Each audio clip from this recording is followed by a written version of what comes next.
Hi friends, आप देख रहे हैं आपका अपना यूट्यूब चैनल एग्जाम दी। और आज हम बात करेंगे मुगल साम्राज्य, मुगल काल की।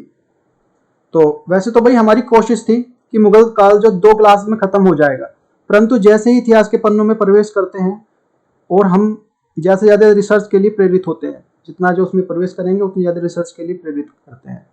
इस समय डर का माहौल बनना कि ये चीज़ें फीलिंग होना कि भाई ये चीज़ें हम बोल रहे हैं, या इस प्रकार की जो फीलिंग आना, या कई बार जो ऐसा लगे कि ये तो मेरी तैयारी नहीं हुई है, या ये चीज़ें आना, ये आम बात है। परीक्षा से पहले, किसी भी खेल से पहले, या किसी भी प्रकार के जो कंपटीशन से पहले व्यक्ति के मन में डर पैदा होना, डर सबको लगता है, गला सबका सूखता है, पर जीतता वही है जो उस डर में भी अपने धैर्य को नहीं खोता। तय तुम्हें करना है कि तुम्हें अपना पेशेंस बनाए रखना है या घुटनों के बल गिर जाना है। याद रखना, तुम्हारा घुटनों के बल गिरना तुम्हारा गिरना नहीं होगा, यह उन सभी शख्स का गिरना होगा जो प्रारंभ से आपसे बेहतर थे, परंतु किसी परिणाम के रूप में जो आप तक पहुंच नहीं पाते, यहाँ तक मान लिया दिल्ली जैसी सिटी में पहुंच नहीं पाते। तुम्हारे गिरने के कारण परिवार के किसी सदस्य को पढ़ने का मौका नहीं मिला, मोहल्ले के किसी विद्यार्थी को पढ़ने से तुमसे जो बेहतर था उसको भी रोका जाएगा आगे वाले कि भाई वो तो देखो उसने उसका रिजल्ट नहीं आया, तुम्हारा रिजल्ट कैसे आ जाएगा।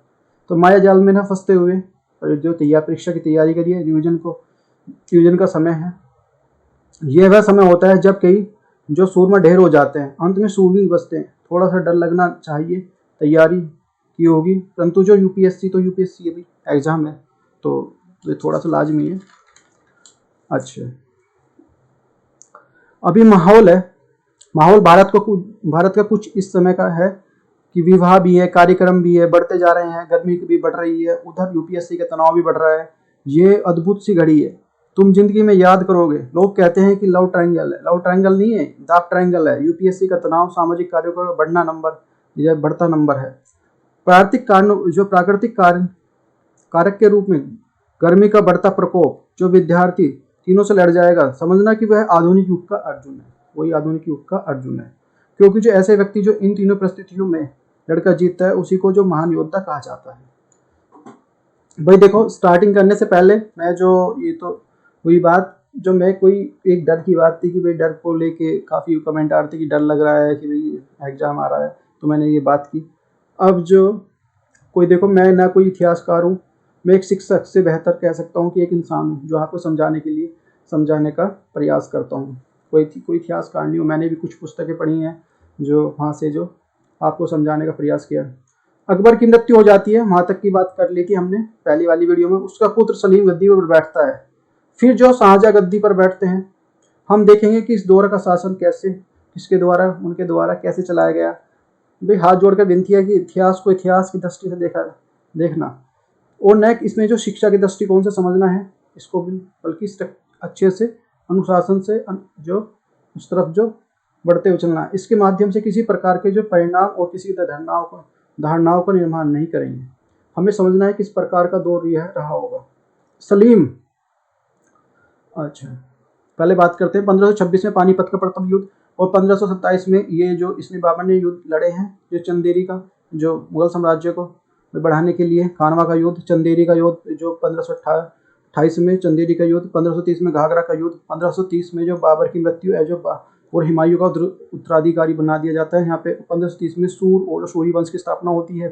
फिर जो दोबारा जो 1555 में फिर जो आता है, ये जो लौट के आता है, हुमायूं द्वारा पुनः मुगल वंश की स्थापना की जाती है। ये 5 साल का समय था लगभग, तो 5 साल का समय था, प्लस 5 साल का समय था जो सूर्य वंश के लिए आया था। और 1556 में जो हुमायूं की मृत्यु और अकबर का नया सम्राट, और 1605 में अकबर की मृत्यु और जो जहांगीर नया सम्राट बनाया जाता है। तो ये पूरे फैक्ट हैं, इसको समझ लेना पूरा अच्छे से। पिछली कक्षाओं में हमने पढ़ा है कि 1526 में पानीपत के प्रथम युद्ध में बाबर द्वारा इब्राहिम लोदी को पराजित कर दिया जाता है। फलस्वरूप दिल्ली सल्तनत का शासन समाप्त हो जाता है और उसके स्थान पर पुनः मुगल सत्ता का जो उदय होता है। इसके बाद जो बाबर द्वारा भारत में अपने शासन को सुदृढ़ प्रदान करने के लिए उद्देश्य से खानवा का युद्ध 1527 में लड़ा गया। पहले बाबर इब्राहिम लोदी के बीच में युद्ध हुआ, बाबर ने हरा दिया। फिर जो इसने अपना साम्राज्य विस्तार कर रहा है, यहाँ पे बाबर ने पहला खानवा का युद्ध लड़ा जो 1527 में, फिर चंदेरी का युद्ध लड़ा 1528 में, घाघरा का युद्ध लड़ा 1530 में, जिसमें जो बाबर की विजय होती है, तीनों विजय जीत लेता है बाबर। इन विजयों के पश्चात जो उत्तर भारत का लगभग जो समस्त क्षेत्र बाबर के अधीन आ जाता है। 26 दिसंबर 1530 को एक अज्ञात बीमारी के कारण बाबर की मृत्यु हो जाती है। उसका बड़ा बेटा हुमायूं मुगल साम्राज्य का उत्तराधिकारी बनता है। एक अफगान सरदार जो शेर खां अपनी जो कूटनीति दक्षता के कारण जो वीरता के कारण 1539 में बिलग्राम 1540 में युद्ध में हुमायूं को पराजित करता है। ये जो हुमायूं को पराजित करता है, क्योंकि हुमायूं में थोड़ी सी जो इतना, क्योंकि बहुत तेज था ये, उसके टाइम तो ये कान नहीं हिलाता था बाबर के टाइम पे, और बाबर इसको बोले गया था कि इससे बच के रहना शेर खां से, और वही हुआ। इसके बाद जो शेर खां जो 1540 में दिल्ली सिंहासन पर आसीन होता है तथा एक नूर वंश, एक जो नए वंश शूर अथवा शूरी वंश की स्थापना करता है। किंतु 22 मई 1545 में राजपूतों के युद्ध करते हुए दौरान उसका जो उक्का नामक तोप, याद रखना उक्का नामक, राजपूतों से युद्ध कर रहा है, उक्का नामक तोप का गोला फट जाने के कारण जो उसकी मृत्यु हो जाती है शेरशाह सूरी की। इसके बाद उत्तराधिकारी बने जो सलीम शाह के पुत्र जो सिकंदर शाह को जुलाई 1555 में हुमायूं द्वारा सर हिंद आधुनिक पंजाब के फतेहगढ़ जिले में युद्ध के पराजित कर दिया जाता है। मुगल साम्राज्य की स्थापना होती है। फिर जो इसके जो पुत्र को, ये सलीम शाह को, जो के पुत्र जो सिकंदर शाह को ये जो हरा देता है हमारा जो ये था हुमायूं। इसके बाद 1 जनवरी 1556 में दिल्ली स्थित दीनपनाह भवन स्थित जो पुस्तकालय में सीढ़ियों से उतरते समय जो हुमायूं की मृत्यु हो जाती है। फिर 1556 में ये निकल लेते हैं हुमायूं। कुछ पुस्तकों में जो 22 जनवरी 1556 है, कुछ दिनों तक ये इनका जो छिपा के रखा गया था, क्योंकि जो उस टाइम पे अकबर छोटे थे तो उस चीज़ में वो कूटनीति ना हो जाए, उस तरह से छुपा के रखा था। हुमायूं की मृत्यु के बाद मुगल साम्राज्य के अगला उत्तराधिकारी बनता है अकबर बनता है।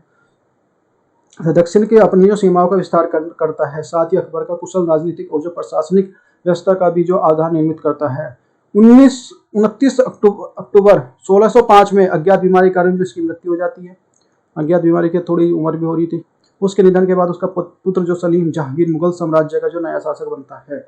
जहांगीर सलीम यह वह सलीम है जो जहांगीर सलीम जहांगीर वह सलीम है जिसके जो अन्य जो भाई ये जो सलीम है यही जहांगीर है। जहांगीर वह सलीम है जिसके अनारकली के साथ प्रेम प्रसंग था। ये वह सलीम है जिसका अपने पिता के प्रति विद्रोह करने के कारण जो पहले मुगल शासक था, अपने जो पिता से विद्रोह किया था, सब पहला मुगल शासक था। यह वही सलीम है जो लिखते हैं कि यदि अनारकली का एक बार दीदार हो जाए तो हम कायनात दिन तक अल्लाह के जो शुक्रगुजार रहेंगे। तो ये वह सलीम है। अब पूरा नाम है मिर्जा उर उद्दीन बेग मोहम्मद खान सलीम जहांगीर, पूरा नाम। इस तरह से देखिए कितना लंबा नाम है, लेकिन इतना बोला जाता है तो याद रखना, पूछा जा सकता है। अन्य नाम शेखू जहांगीर का शाब्दिक अर्थ दुनिया को जीतने वाला। मूल नाम सलीम। जन्म जो 30 अगस्त 1569 को, जन्म स्थल फतेहपुर सीकरी में। पिता जो अकबर तथा माता जो मरियम उज जमानी और पत्नी जहाँ थी, इसकी कौन सी थी? मलिक जहां, शाह बेगम, खास महल करसमी, साहिल बानु बेगम, नूर उन बेगम। पुत्र जो खुसरो मिर्जा, खुर्रम जो शाहजहां बनता है बाद में जिसको, परवीज मिर्जा, शाहसीद मिर्जा और जहांदर मिर्जा। पुत्रियां इफ्तू बानु बेगम, बहार बानु बेगम, बेगम सुल्तान बेगम और सुल्तान ए निशा बेगम, दौलत निशान बेगम, ये इसकी वाइफ थी। तैमूर वंशावली के जो मुगल वंश का जो चौथा शासक था ये। धर्म जो सुन्नी मुस्लिम। शासन काल जो 15 अक्टूबर 1605 से नवंबर 1627 तक 22 वर्ष तक शासन किया इसने। उल्लेखनीय है कि जहांगीर सम्राट अकबर का सबसे बड़ा पुत्र था, वहाँ जहांगीर पहले भी सम्राट के रूप में किंतु जो उनकी मृत्यु हो जाती है। अंत में फतेहपुर सीकरी के शेख सलीम चिश्ती आशीर्वाद जो जहांगीर जीवित रहा और जो सारे बेटे इसके मर जाते हैं। इसी कारण जो अकबर को इसका नाम सलीम रखा था, अकबर ने इसका नाम इसीलिए रखा था, शेख सलीम चिश्ती के द्वारा, जो ये उनके बोल रहे उनकी कृपा से हुआ है, जो बाकी जो मर गए थे। इसके बचपन की शिक्षा दीक्षा सैन्य प्रशिक्षण वंचित रहे जो अकबर को सलीम शिक्षा की ओर जो विशेष ध्यान दिया। केवल 4 वर्ष की आयु में जो अकबर ने जो बैराम खां के पुत्र जो अब्दुल रहीम खान ए खाना जैसे विद्वान के सलीम के जो शिक्षक नियुक्त कर दिया। रहीम खाना से जहांगीर ने इतिहास, गणित, भूगोल, अरबी, फारसी और विज्ञान की शिक्षा ग्रहण की। अपने पिता अकबर की मृत्यु के बाद सलीम 15 अक्टूबर 1605 में जहांगीर के नाम के दिल्ली के सम्राट बने। कुछ पुस्तकालयों के अनुसार जो 3 नवंबर 1605 को जहांगीर का जो अभिषेक हुआ। खुसरो का राज्य विद्रोह। भाई यहाँ एक पॉइंट बता दूं, हर पिता देखता है कि मुझे जो चीज नहीं मिली है ना, वो मेरे पुत्र को, अपने पुत्र को देने का पूरा प्रयास करता है। अकबर एक तरह से अनपढ़ थे, लेकिन भारत की सबसे कठिन परीक्षा में उन्हें पढ़ाया जाता है। उनको इस तरह से जो एजुकेशन नहीं मिली थी, सैन्य तैयारी जो अच्छी नहीं हुई थी, तो अकबर ने अपने बच्चे की इस ओर बहुत ध्यान दिया था। ये बात वैसे हो गई जैसे जहांगीर ने जो विद्रोह करने के लिए शाहजहां ने भी विद्रोह किया, और शाहजहां ने भी बड़ा विद्रोह किया, और महावत का विद्रोह। तो ये जो इससे बड़ा था शाहजहां। गद्दी पर जहांगीर वो गद्दी पर बैठते ही सर्वप्रथम 1606 में सबसे बड़े पुत्र खुसरो मिर्जा का विद्रोह जो सामना करना पड़ा। खुसरो का सिक्कों के 5वें गुरु अर्जुन देव का जो आशीर्वाद प्राप्त था। खुसरो को सहायता देने के कारण जो जहांगीर अर्जुन देव को राजद्रोह का आरोप लगाकर मृत्युदंड की सजा दी थी। खुसरो और जहांगीर के बीच में युद्ध जालंधर के निकट जो भेरावाल नामक स्थान पर हुआ, जिसके जो खुसरो को पराजित किया, इसने खुसरो को पराजित कर दिया था यहाँ पे, और जो जहांगीर ने उसे अंधा कर जो जेल में डाल दिया। फिर उसकी जो कुछ मृत्यु हो जाती है कुछ दिन बाद। अंत में जो खुसरो की 1622 ईस्वी में मृत्यु हो जाती है। कुछ इतिहासकारों के अनुसार जो जहांगीर द्वारा खुसरो की हत्या करवा दी गई थी। राजस्थान में मेवाड़ विजय। जहांगीर ने गद्दी पर बैठते ही 1605 ईस्वी में शहजादा परवेज के नेतृत्व में एक विशाल सेना मेवाड़ विजय के लिए भेजी, किंतु जो युद्ध के में कोई निर्णय नहीं हुआ। इस समय जो मेवाड़ का शासक जो राणा अमर सिंह थे। इसके बाद जहांगीर ने 1608 ईस्वी में महावत और 1609 में अब्दुल खां और 1613 में खुर्रम के नेतृत्व में कई जो अभियान मेवाड़ भेजे, किंतु कोई भी निर्णय नहीं निकला। अंत में जो 1615 में राणा अमर सिंह और जो मुगलों के बीच में एक समझौता हो गया। समझौते के अनुसार राणा अमर सिंह ने मुगल आधिपत्य स्वीकार कर लिया, और जो जहांगीर ने मेवाड़ का समस्त क्षेत्र और चित्तौड़ किला वापस कर दिया। राणा अमर सिंह इस संधि के जो परिणाम स्वरूप आत्मग्लानि के कारण जो अपने सिंहासन पर अपने पुत्र युवराज करण सिंह को सौंपकर नौ चौकी नामक एकांत स्थान पर जाकर शेष जीवन व्यतीत किया। जहांगीर ने राणा अमर सिंह और उसके पुत्र को करण सिंह को संग मरमर की 2 मूर्तियां बनवाकर आगरे के अपने ताजमहल में उद्यान में रखवाई। जहांगीर का दक्षिण अभियान। जहांगीर ने 1617 में जो खुर्रम मिर्जा के जो अहमदनगर अभियान पर भेजा। बीजापुर के शासक ने मध्यस्थ को जो कारण जो अहमदनगर और जो मुगलों की संधि हो गई। जहांगीर ने संधि के फलस्वरूप खुर्रम को जो शहजादा की उपाधि दी, तथा बीजापुर के जो शासक आलिद शाह को जो फरजंद बोलते हैं पुत्र की उपाधि दी। इसको 1621 में जहांगीर ने अपना दक्षिण अभियान समाप्त किया, और क्योंकि उसके बाद जो 1623 में जो शहजादा के विद्रोह और जो 1626 में महावत खां के विद्रोह के कारण जो दक्षिण की ओर ध्यान देने का जो अवसर प्राप्त नहीं हुआ कि अपने इसी साम्राज्य को बचा लो, कि भाई ये विद्रोह कर रहे हैं। महावत खां मुगल राज्य का एक मनसबदार और जो दरबारी था, किंतु शीघ्र ही उसने राज्य दरबार में अपनी प्रभावशीलता से वृद्धि कर ली थी, एक गुट निर्मित कर लिया था। इसके अलावा जो महावत खां के राजपूतों के साथ भी अच्छे संबंध थे। महावत खां के बारे में स्टार्ट करते हैं। जहांगीर की पत्नी नूरजहां तथा इस तथ्य से भलीभांति परिचित थी कि उसने महावत खां को बंगाल का सूबेदारी नियुक्त कर राज्य दरबार से दूर बंगाल भेज दिया। नूरजहां जानती थी, ठीक है ना, कि ये ज़्यादा इंटेलिजेंट है, इस तरह से सब कुछ है, तो इसको बाहर ही भेज दीजिए। फिर जो इसके राजपूतों के साथ भी संबंध है, तो कल को ये गले की हड्डी बन सकता है। नूरजहां द्वारा जो महावत खां से समय समय पर बंगाल के राजस्व के बारे में जो ब्यौरा मांगा गया, कारण जो महावत के कारण जो दामाद को जेल में डाल दिया गया, एक तरह से उकसाया गया था। फिर उसको महावत को उसने नूरजहां ने उसके जो दामाद को डाल रहे हैं इस तरह से। अंत में 1625 में महावत खां ने अपने कुछ विश्वासपात्र मुगल एवं जो राजपूत सैनिकों की सहायता से कश्मीर के काबुल जा रहे जहांगीर और नूरजहां को बंदी बना लिया। फिर यहाँ पे जो अच्छा तो दोनों को बंदी बना लेते हैं यहाँ पे जो ये महावत खां। किंतु नूरजहां ने अपनी जो कूटनीति सूझबूझकर महावत खां के इस अधिकांश सैनिकों को अपने पक्ष में कर लिया और जहांगीर एवं स्वयं को स्वतंत्र करा लिया। महावत खां ने दक्षिण जाकर खुर्रम के पास शरण ले ली तथा अपनी अंतिम समय वहीं व्यतीत किया। अब आता है नूरजहां दरबार में बढ़ता महत्व। नूरजहां का जन्म, प्रारंभिक शिक्षा के बारे में जानकारी मुअद्दिद खां द्वारा लिखित इकबाल नामा ए जहांगीरी में मिलती है। नूरजहां के पिता ग्याबेश गया गया बेग, जिसे जो जहांगीर ने एतमादुल्ला की उपाधि दी थी, ममता अस्मात बेगम, माता जो अस्मात बेगम थी, रहने वाले जो फारस के रहने वाले थे, अकबर के काल में जो मुगल दरबार में आए थे। ये नूरजहां जन्म के प्रारंभिक जीवन के बारे में जानकारी का के मुतमिद खां द्वारा लिखित इकबाल खां में जानकारी मिलती है। नूरजहां वास्तविक नाम जो मेहरुनिसा का अपने पिता के जो अली उली बेग की मौत के कारण जो अकबर का विधवा सलीमा बेगम की सेवा के लिए नियुक्त किया गया था। फिर यहाँ पे इसको जो पहला पति अली भोगता है तो उसकी एक्सपायर हो जाता है या मृत्यु कर उसका वो कुछ इतिहास करते हैं कि नहीं इसने जहांगीर ने इसको मरवा दिया था। ठीक है ना। मेहरुनिसा का विवाह जो अली कुली बेग जो ईरानी युवक से हुआ था, जहाँ जहांगीर के काल में जो अफगान की उपाधि और जो बर्दवान की उपाधि जहांगीर ने दी थी इसको। कुछ इतिहासकारों के अनुसार जो मेहरुनिसा के पति जहांगीर ने मरवाया था इसको, बोलते हैं कि ताकि जो उससे शादी कर सके।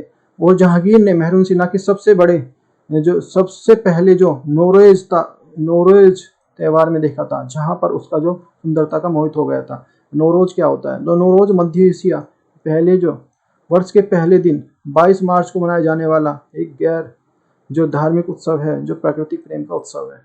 तो 22 मार्च को मनाया जाता है। और ये नए वर्ष का 1611 में जहांगीर ने मेहरुनिसा से विवाह कर लिया था और उससे शादी करने के बाद जहांगीर ने नूर महल और जो नूरजहां की जो उपाधि दी थी इसको।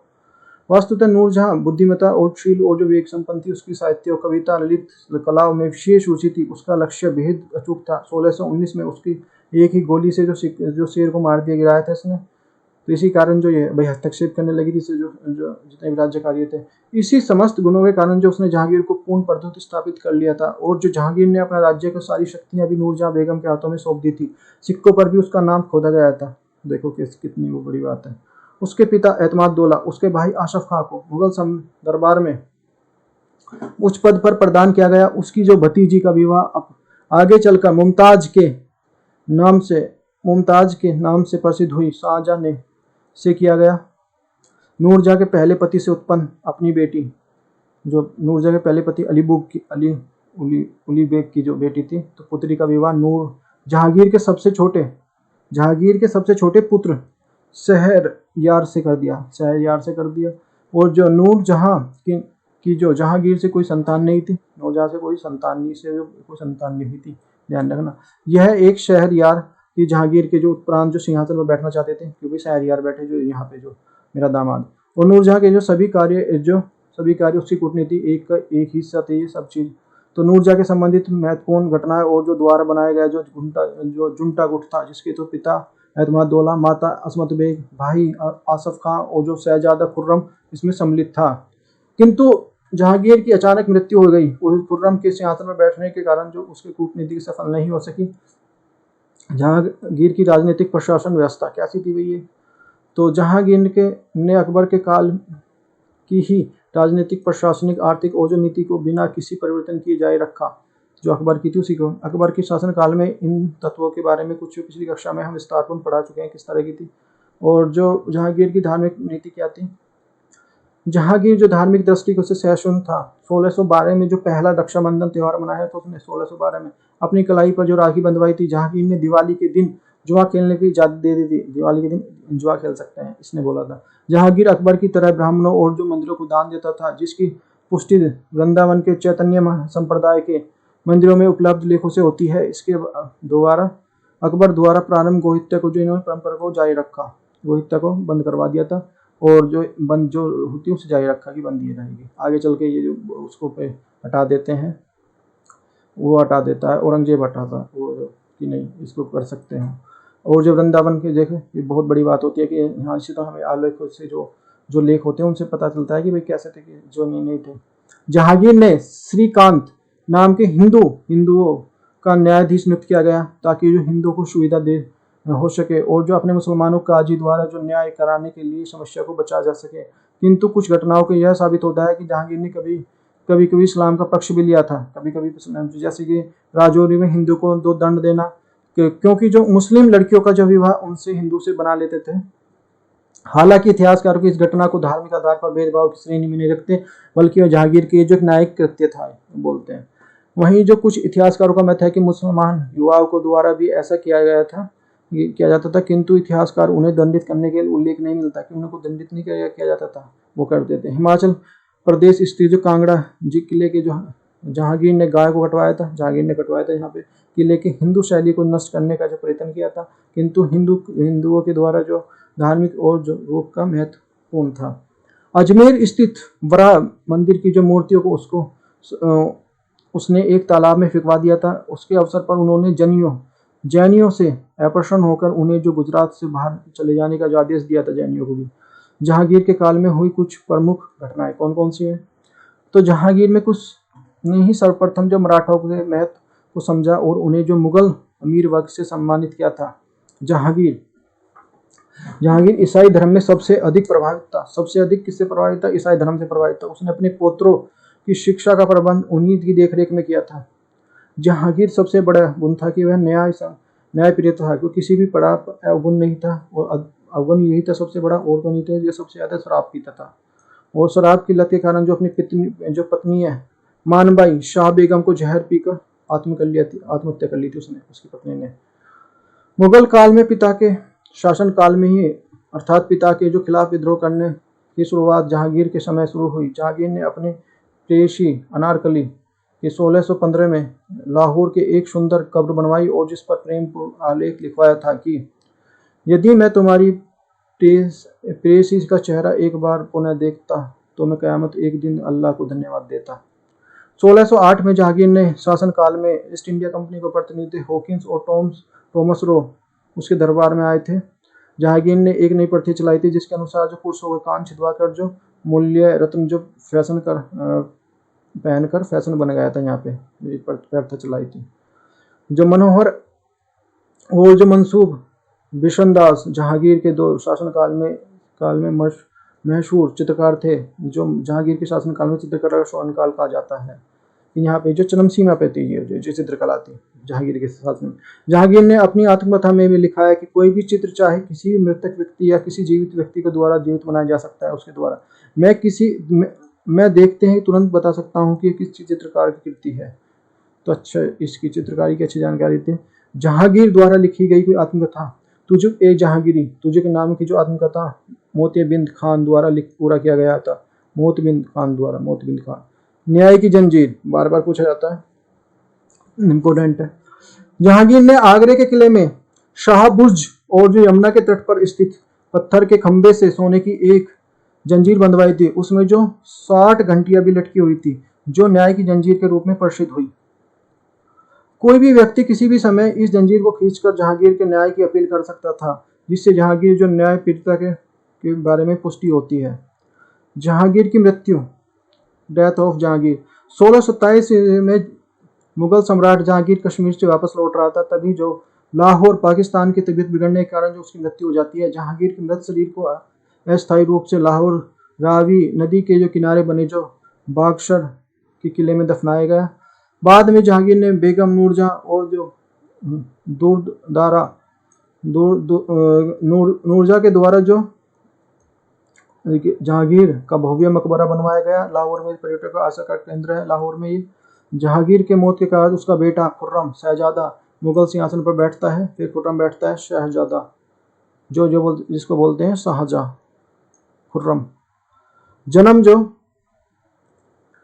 जन्म 5 जनवरी 1592 में। पूरा नाम अल आज़ाद अबुल मुजफ्फर साहब उज-उद्दीन मोहम्मद खुर्रम। बचपन का नाम खुर्रम। जन्मस्थल लाहौर। माता पिता जगत गोसाई जो बल्किस मकानी एवं जो जहांगीर। निधन 22 जनवरी 1666 में। पत्नी कौन कौन सी? कंधारी बेगम, अकबराबादी महल, मुमताज महल, फतेहपुर महल, हसीना बेगम, मुती बेगम, कुसिदिया बेगम, शर्दिया बेगम। वस्तुतः खुर्रम जहांगीर का सबसे छोटा पुत्र था। जब 1627 में जहांगीर की मृत्यु हुई तो वह दक्षिण भारत में था। अतः खुर्रम के एक ससुर आसफ खां एवं राज्य के दीवान ख्वाजा अबुल हसन ने कूटनीति के जहांगीर के पुत्र खुसरो के बेटे दावर बख्श को शासन पर बैठा दिया। खुर्रम ने के द्वारा जो बख्श को समाप्त करते हुए जो अंततः 24 फरवरी 1628 में मुगल सिंहासन पर बैठता है। वस्तुतः द्वारा बख्श के तो सिंहासन पर बैठने के पीछे खुर्रम की कूटनीति थी, ताकि जो सत्ता के पीछे प्रसिद्ध वादियों के समाप्त कर सके। चूंकि द्वारा बख्श अयोग्य और विलासी प्रवृत्ति का था, अतः खुर्रम द्वारा उसे समाप्त करना जो अपेक्षाकृत अधिक सरल था। इसलिए समकालिक इतिहासकारों द्वारा बख्श को बलि का बकरे की संज्ञा दी गई। 1612 में जो खुर्रम का विवाह आसफ खां की पुत्री अर्जुनदा बानु बेगम से हुआ, जिसे खुर्रम ने मुमताज महल का नाम दिया। इसके बाद शाहजहां का साम्राज्य विस्तार, इसे देखते हैं। वस्तुतः उत्तर भारत का जो समस्त क्षेत्र इस तरह का जो मुमताज में सत्ता के अधीन था। अतः जो शाहजहां ने अपनी शासक बनते ही जो दक्षिण भारत की ओर जो साम्राज्य विस्तार का कार्यक्रम प्रारंभ किया। सर्वप्रथम जो शाहजहां ने अहमदनगर पर जो आक्रमण किया 1633 में, उसने जो पूरी तरह से मुगल साम्राज्य को मिला लिया। इस प्रकार इस समय जो अहमदनगर का जो शासक निजाम शाही सुल्तान हुसैन शाह था। शहजादा ने अहमदनगर को सूबेदार फतेह खां को नियुक्त किया, जो कि जो तत्कालीन शासक के वजीर मलिक अंबर का पुत्र था। अहमदनगर के जीतने के बाद जो शाहजहां ने गोलकुंडा के अल्पायु शासक कुतुब शाह जो भयभीत को गोलकुंडा प्रत्यक्ष रूप से मुगल सत्ता के अंतर्गत कर लिया। कुतुब शाह ने अपने सिक्कों पर जो शाहजहां का नाम अंकित करने की शर्त स्वीकार करने के लिए उसके जो कुतबे पढ़ने का स्वीकार कर लिया। कुतबा उल्लेखनीय है कि जो मोहम्मद सैयद मीर जुल्मा नाम से प्रसिद्ध एक फारसी व्यापारी गोलकुंडा का वजीर था। वह किसी बात से नाराज होकर शाहजहां की जो सेवा में चला गया था। इसी मोहम्मद सैयद ने जहांगीर को कोहिनूर का जो हीरा भेंट किया था। शाहजहां ने 1636 में बीजापुर का आक्रमण किया और जो मोहम्मद शाह आदिल शाह प्रथम को संधि करने के लिए विवश कर दिया। फलस्वरूप सुल्तान ने 29 लाख रुपए प्रति वर्ष के रूप में देने का वादा किया। इसके अतिरिक्त जो बीजापुर के जो प्रेंद्र के गुलमर्ग, बीदर और जो सोलापुर के किले और जो मुगलों को दे दिया। गोलकुंडे से मित्रता और जो संघर्ष दोनों के लिए निर्णय का जो अधिकार मुगल सल्तनत को दे दिया। साम्राज्य विस्तार के जो क्रम में जो शाहजहां ने मध्य एशिया बल्क और जो बदसूकों की अवस्था को लाभ उठाने की कोशिश की, परंतु यह अभियान असफल रहा और जो लगभग जो 40 करोड़ रुपए की हानि हुई। साथ ही शाहजहां ने इस कंधार अंतिम रूप में जो मुगलों को अधिकार छिन गया। शाहजहां के समय हुए विद्रोह कौन कौन से हुए थे भाई? शाहजहां के शासन काल में पहला विद्रोह 1628 में बुंदेला नायक जुझार सिंह था, जो शासक का जिसे शाहजहां ने दबा दिया। दूसरा जो विद्रोह जो शाहजहां के समय एक जो सम्मानित अफगान खाने ए लोधी ने किया था, जो शाहजहां को समाप्त कर दिया था। व्यापारिक कोठिया के लिए किलेबंदी करना, अब जो सूबेदारी और जो राजनीतिक गुटबंदी करने के लिए पुर्तगाली कंपनी के लिए शाहजहां ने संबंध खराब हो गए थे। शाहजहां ने 1632 में पुर्तगाली के जो व्यापारिक केंद्र हुगली पर अधिकार कर लिया। 1628 में एक छोटी सी घटना के कारण जो सिक्कों और जो शाहजहां के बीच में तनाव उत्पन्न हो गया था। दरअसल जो शाहजहां का एक बाज उड़कर जो सिखों के छठे गुरु हरगोविंद के जो पास चला गया था, जिसे हरगोविंद सिंह ने देने से मना कर दिया था। हालांकि इस घटना से लेकर कोई युद्ध या अथवा संघर्ष नहीं हुआ था, किंतु सिखों के इस केंद्रीय मुगल सत्ता के तनाव बढ़ गया था। आगे चलकर जो औरंगजेब के काल में चरम सीमा पर चला गया। हालांकि बाज को वापस नहीं किया गया, उसे देने का महत्वपूर्ण मुद्दा नहीं था, क्योंकि उस समय बाज की राजनीतिक शक्ति का प्रतीक माना जाता था कि भाई ये बाज उड़ गया है, मेरी राजनीतिक शक्ति है इसलिए वहां तक। और मुगलों और जो सिखों के बीच में दूसरा तनाव गुरु गोविंदपुर नामक एक प्रकार नगर बसाने को लेकर शुरू हुआ, जिसे शाहजहां के मना करने पर भी गोविंद सिंह ने जो बंद नहीं किया था। ये जो शाहजहां की धार्मिक नीति क्या थी? अकबर ने जिस उदार धार्मिक नीति के कारण जो शासन काल में अभूतपूर्व सफलता प्राप्त की, वही शाहजहां ने काल में नहीं थी। शाहजहां ने इस्लाम धर्म के प्रति कट्टरता और जो धर्म आंध्रता थी, वह मुसलमानों की सुन्नियों के प्रति पक्षपाती और जो शियाओं के प्रति अनुदार था। हिंदू जनता के प्रति सहिष्णुता और जो उदारता नहीं थी। हालांकि शाहजहां ने स्पष्ट रूप से हिंदू धर्म के प्रति विरोध भाव प्रकट नहीं किया, तथापि अंत जो कारण हिंदुओं के प्रति असहिष्णुता अनुदार था। शाहजहां ने अपने शासनकाल में प्रारंभिक वर्षों में इस्लाम का पक्ष लिया, किंतु कालांतर में दारा जहां आरा के जो प्रभाव के का सहिष्णु बन गया था, और वहीं जो शाहजहां दरबार में उच्च धार्मिक पदों पर आसीन थे। जो ये जहां आरा ने 1636 में सिजदा एवं प्याबोस प्रथा को समाप्त कर दिया। उसके स्थान पर जो चहार तस्लीम की प्रथा शुरू करवाई। पाबोस अर्थवा जो सुल्तान के पैरों को चूमकर उसकी शक्ति का सराहना करना पाबोस कहलाता था। पैरों को चूमते थे। पाबोस की शुरुआत जो पर्शिया ईरान से हुई थी, जहां व्यक्ति सुल्तान के आगे झुककर उनके पैरों को चूमते थे। जहां तस्लीम अभिवादन की एक विधा, इसे दाहिने हाथ को जमीन पर रखने से शुरू होती है और जो धीरे धीरे तब तक वो ऊपर उठाते हैं जब तक जो व्यक्ति सीधा खड़ा ना हो जाए। इस तरह इस 4 बार किया जाता है। ये 4 बार किया जाता है। हिंदू और मुसलमानों के गुलाम रखने की जो मना कर दिया था हिंदुओं को, कि हिंदू मुसलमान गुलाम नहीं रख सकते। और हिंदुओं को युद्ध जो तीर्थ यात्रा पर लगाया गया, यद्यपि जो कर लगाया था जिसने, यद्यपि जी कुछ समय बाद ये हटा लिया गया था। गोहत्या निषेध जो संबंधी जो जहांगीर और अकबर और जहांगीर के आदेश को समाप्त कर दिया था इसने। शाहजहां ने 1633 ईस्वी में पूरे साम्राज्य में नवनिर्मित हिंदू मंदिरों को गिरवा देने के लिए हुक्मनामा जारी किया। फलस्वरूप बनारस, इलाहाबाद, गुजरात और जो कश्मीर में अनेक जो मंदिर तोड़े गए। शाहजहां ने 1634 ईस्वी में पाबंदी लगा दी कि मुसलमान लड़की हिंदू लड़के तक तो शादी नहीं होगी तब तक वह हिंदू लड़का इस्लाम धर्म स्वीकार नहीं कर लेता। किंतु मुसलमान लड़के जो इस संदर्भ में कोई शर्त नहीं थी, मुसलमान लड़कों की कोई शर्त नहीं थी इसका। इसके अलावा जो शाहजहां ने हिंदुओं को मुसलमान बनाने के लिए एक पृथक विभाग स्थापित किया था। शाहजहां ने 2,50,000 रुपए की जो कीमत हीरे जवाहरात से जड़ी हुई मसाल मोहम्मद शाह के मकबरे को भेंट की तथा 50,000 रुपए का मक्का धर्म गुरु को भेंट किए। शाहजहां नियमित रूप से मक्का और जो मदीना के जो मुल्ला और जो फकीरों को दान भेजता था। किंतु इस कार्य के अलावा उसने ऐसे कार्य भी किए जो धार्मिक ऐश्वर्य से परिचित थे। शाहजहां ने अहमदाबाद में चिंतामणि मंदिर की मरम्मत किए जाने की जो आज्ञा दी, और जो खंभात के नागरिकों को जो अनुरोध किए जाने की जो गोहत्या पर प्रतिबंध लगा दिया था। जो रस गंधार और गंगा लहरी के लेखक पंडित जगन्नाथ साझा की जो राजकवि, इनके जो अतिरिक्त चिंतामणि कवि इंद्राचार्य और जो सुंदरदास के जो हिंदू लेखक भी उनके दरबार में रहते थे।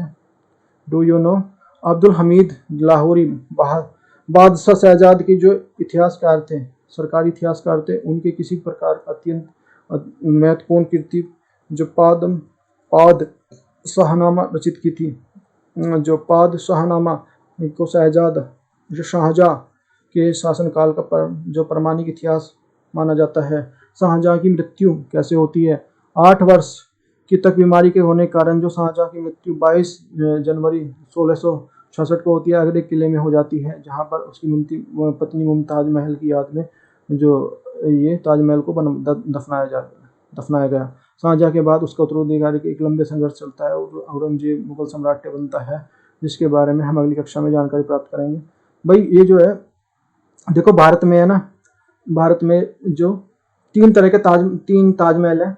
भारत में 3 ताजमहल है। पहला आगरा, दूसरा बुरहानपुर, तीसरा औरंगाबाद। आगरा का ताजमहल सफेद संगमरमर से बना हुआ है। बुरहानपुर का जो ताजमहल काला संगमरमर से बना हुआ है, इसलिए इसे काला ताजमहल देखा जाता है। औरंगाबाद का ताजमहल